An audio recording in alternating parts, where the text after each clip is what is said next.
Okay, we're going to do a little design change, customer preference here. So we were going to use the Forma Cars shifter relocation, which uses the factory knob, boot, and trim ring off of a Gen 2 Mustang for the 6-speed. So here is the boot removed so you can kind of see what it looks like. And Mike went ahead and ordered a T-style Hurst shifter, a little bit more period correct to the car. So the trick we have to do here is get this to mount there without reinventing the wheel. So here's a picture of what we were going to use, which is the Mustang boot. And then Mike went ahead and ordered a Bowler rectangular boot itself, which is actually really nice, really well made. Nice leather boot there. It's got the plate to secure it to the floor on the bottom. So we're going to go ahead and use that.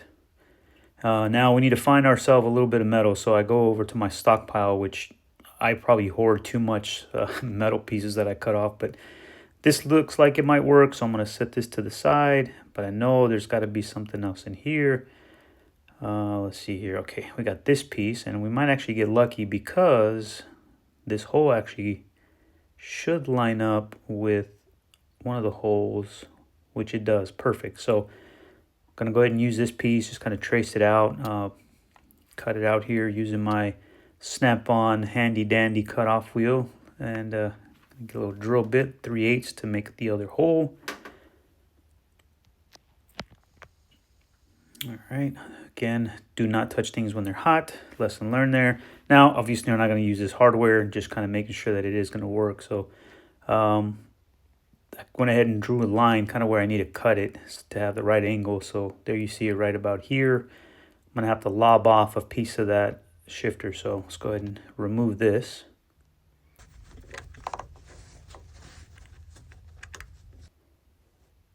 Okay, got that removed. And you'll see there's the adapter, the billet piece that adapts to the transmission. Now we have to take off this swivel collar.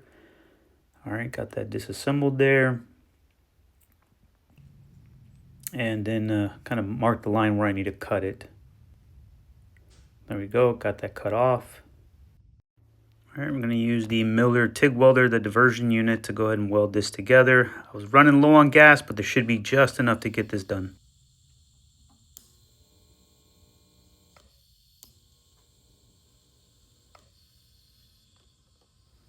All right, just a quick fit check to make sure that we're straight and true. Okay, so now we're just going to use the very last bit of gas that I have left to get this welded on both sides.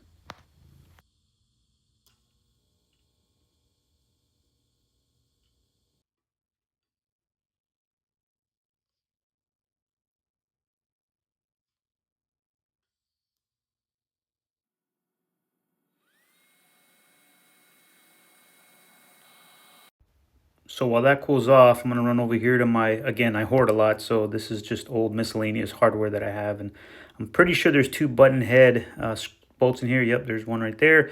And of course, I know there's another one in there. There it is. So now we have 2 that we'll cut down, but these look better. All right, there it is assembled. So we'll go ahead and mock it back into the car, bolt it down to the floor. I'm going to just slip the boot ring and collar over the T-handle itself to see what it looks like. But, I mean, it's going to look great. So we're far from done, but, man, that gives you a good idea. Ready to bang some gears.